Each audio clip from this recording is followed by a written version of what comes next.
ప్రభువు అయిన యేసుక్రీస్తు నామం పేరిట అందరికీ వందనాలు. ఈరోజు మనలో చాలామంది అనుకుంటున్నారు, ఏంటి నా లైఫ్, ఎన్నో ఆశలు పెట్టుకున్నాను, ఎన్నెన్నో కలలు కన్నాను, ఎంత ప్రయాసపడుతున్నా, ఎంత ప్రయత్నిస్తున్నా సక్సెస్ కనిపించట్లేదే, ఎన్నో అవమానాల నుంచి ఆటంకులతో ఉన్న నా జీవితం ఎలా బాగుపడేది, అన్నీ కోల్పోయా, అందరూ దూరం అయిపోయారు, ఆపదలతో సమస్యలతో అల్లాడిపోతూ చివరికి నా ఆరోగ్యం కూడా క్షీణిస్తుంది, కుటుంబ పరిస్థితి ఏ బాగలేదు, ఏంటి నా జీవితం అని నిరాశపడుతున్నారా?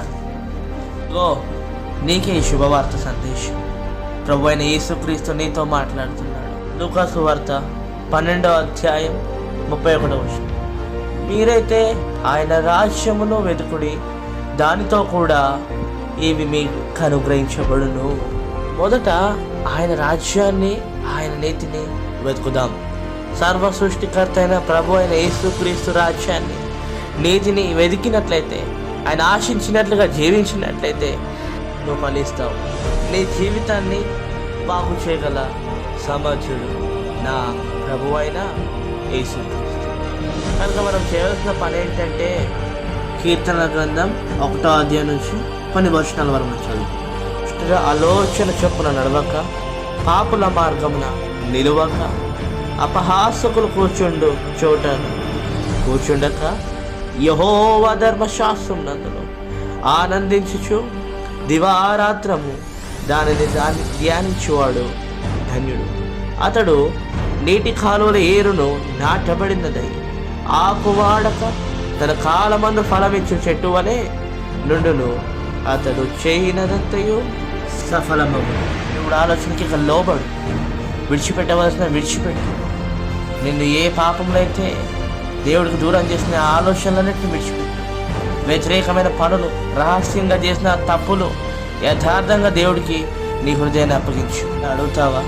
ఇక మన ఆలోచనలంతా పక్కన పెట్టి ఇలా అడగండి, ప్రభువా నా ఆలోచన కాదయ్యా, నా ఉద్దేశాలు కాదయ్యా, అయ్యా నీ ఆలోచన ఏంటయ్యా, నీ గుండెల్లో తాగిన నీ ఉద్దేశం ఏంటయ్యా, అయ్యా నువ్వు నా పట్ల ఏ ప్రణాళిక కలిగి ఉన్నావయ్యా అని నువ్వు అడిగినట్లయితే నా దేవుడు తప్పక నీకు సమాధానం ఇచ్చి, దేవుడు నీకు ఉన్నతమైన స్థితిలో నిన్ను నిలబెట్టువాడయ్యాను, నిన్ను దీవించువాడయ్యాను. అని నేను ఆయన అనుకున్నట్లు జీవించలేకపోతున్నాను.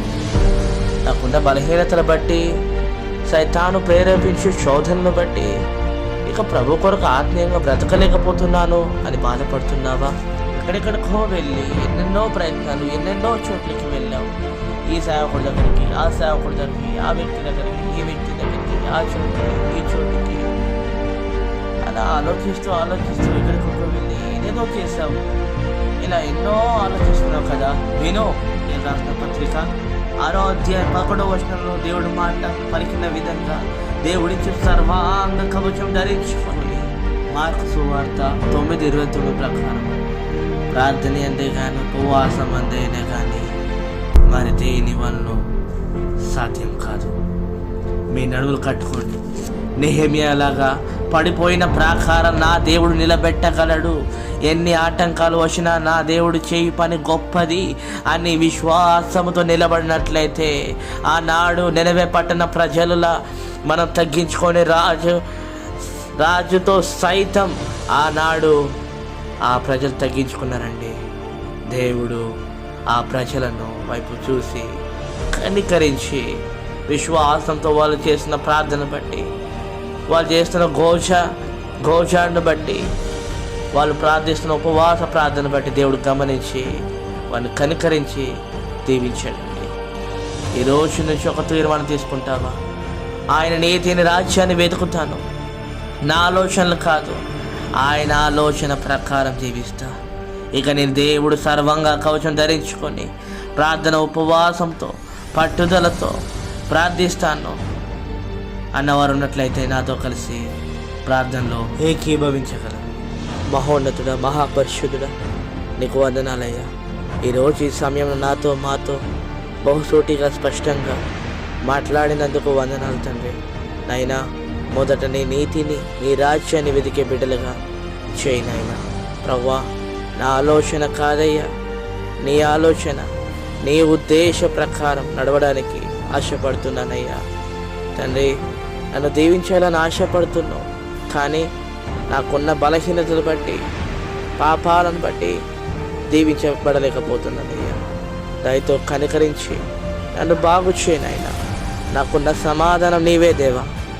నువ్వు ఇచ్చే సర్వాంగ కవచం ధరించుకొని పట్టుదలతో, ఉపవాస ప్రార్థనతో జయించే శక్తిని నువ్వు ఇవ్వబోతున్నందుకు, నీ దీవెనల ఆశీర్వాదాలు పొందుకునే భాగ్యాన్ని అనుగ్రహిస్తున్నందుకు వందనాలు తండ్రి. దయతో మా ప్రార్థన ఆలకించి నువ్వు ఇవ్వబోతున్న గొప్ప సమాధాన జవాబును బట్టి కృతజ్ఞతలు చెల్లించుకుంటూ యేసుక్రీస్తు పరిశుద్ధ నామం పేరట అడిగి వేడుకుంటున్నాము తండ్రి. ఆమేన్.